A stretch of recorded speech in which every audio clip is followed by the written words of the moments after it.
Hello everyone, today we are going to see the solved paper of UGC NET JRF exam that was conducted on December 2021 and June 2022. So this is the second paper. They will ask 150 questions. The exam date was 13/10/2022 and it is the shift 2 question paper. Let's see the first question. Given below are two statements. Statement 1, in my remembered village, which was published in 1976, M.N. Srinivas highlights the ethnographical details of a village, Rampura, near Mysore. Statement 2 is, it also emphasizes on the importance of economic freedom on the masses required for their overall upliftment. In the light of the above statement, choose the most appropriate answer from the options given below. Now they have given here the options. Statement 1 and statement 2 are correct. Both statement 1 and 2 are correct. Statement 1 is correct but statement 2 is incorrect. Statement 1 is incorrect but statement 2 is correct. The right option is option C, that is statement 1 is correct but statement 2 is incorrect. In the above given two statements, statement 1 is correct and statement 2 is incorrect. My Remembered Village 1976 is a work by M.N. Srinivas and it highlights the ethnographical details of Rampura near Mysore, but it does not pay attention to economic freedom of the masses. In fact, it emphasizes the day-to-day social relations between members of diverse castes, diverse in the sense it's various castes living in a small village community in India. Second question is, which of the following are novels of Irvine Welsh? Option A, The Acid House. B, Train Spotting. C, Beside the Ocean of Time. D, Filth. E, Mavis Belfrage. See, they have given the options. Among these, you have to pick up the right one. Option A, B, D, E only. Option B, A, B, C only. Option C, B, C, D only. Option D, A, B, D only. The right option is option D. Irvine Welsh is a Scottish novelist, playwright and short story writer. He was born in Edinburgh in 1958. Out of all the options, The Acid House, Train Spotting and Filth are his works. The Acid House was published in 1994 and is an unsettling, shocking and very funny collection of 22 short stories. So, Irvine Welsh is one of the main author. Trainspotting is his first novel, which was published in 1993 and was his best-selling novel. It revolves around various residents of Leith, Edinburgh, who are somewhere engaged in destructive activities that are effectively addictions like heroin. Filth 1998 is his novel which deals with racism, drug abuse, sexism, alcohol abuse, among other problems faced by the Scottish working class. Beside the Ocean of Time, which was published in 1994, is a novel by George Mackay Brown, while Mavis Belfrage is a novel by Alasdair Gray. So the right option is option D. Which of the following are representative texts of genocriticism? A. Patricia May's Pax the Female Imagination. B. Mary Ellman's Thinking About Women. C. Sandra Gilbert and Susan Goober's The Mad Woman in the Attic. D. Ellen Moore's Literary Women. E. Kate Millet's Sexual Politics. Let's choose the right option. Option A and B only. Option B, A, B and C only.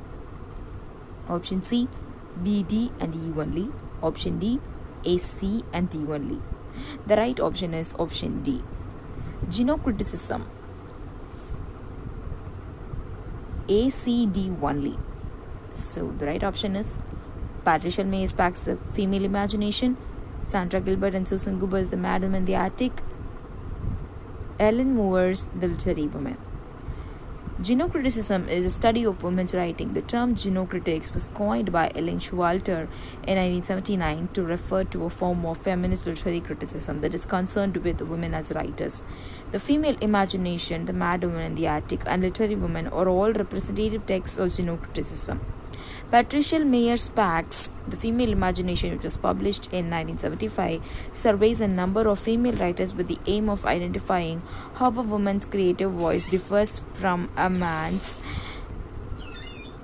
And this non-fiction book was a nominee for the National Book Award. Sandra Gilbert and Susan Goober's The Mad Woman in the Attic was published in 1979. Attempts to define a distinctively female literary tradition. It presents an analysis of a trope found in the 19th century literature.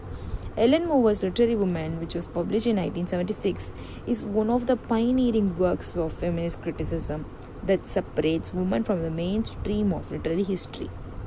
So, the representative texts of genocriticism are Female Imagination, Mad Woman in the Attic, and Literary Woman.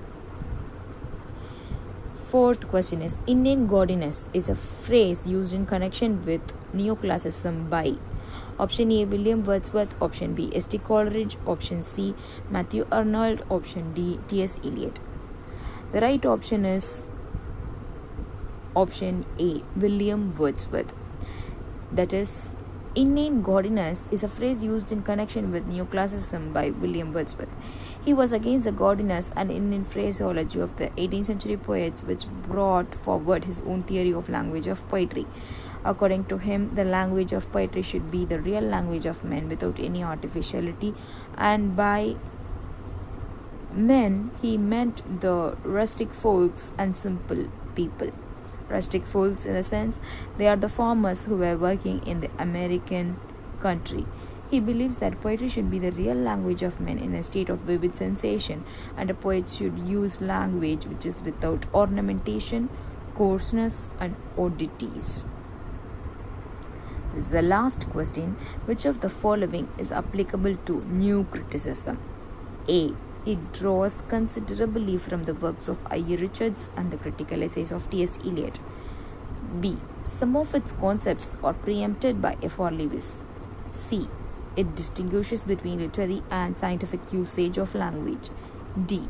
It encourages an extensive exploration of the contextual and autobiographical background of a literary production. E. It vouches for a historical analysis of a text. They have given options here. Option A, ABC only. Option B, BED only. Option C, ACD only. Option D, BND only. The right option is option A, ABC only. New criticism examines the relationship between a text's ideas and its form, between what a text says and the way it says it. I. A. Richards has been called the father of new criticism, as he was one of the first to study literary interpretation as a kind of science. New criticism draws considerably from the works of I. A. Richards and the critical essays of T.S. Eliot, and some of its concepts are preempted by F. R. Lewis. It distinguishes between literacy and scientific usage of language.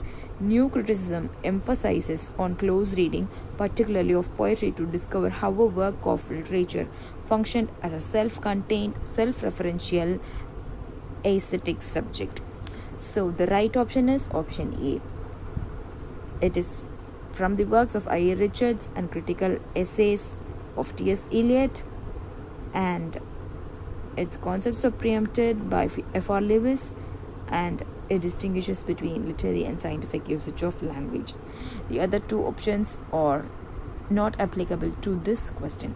So guys, we'll continue this question paper in the next video. Happy learning, keep loving literature.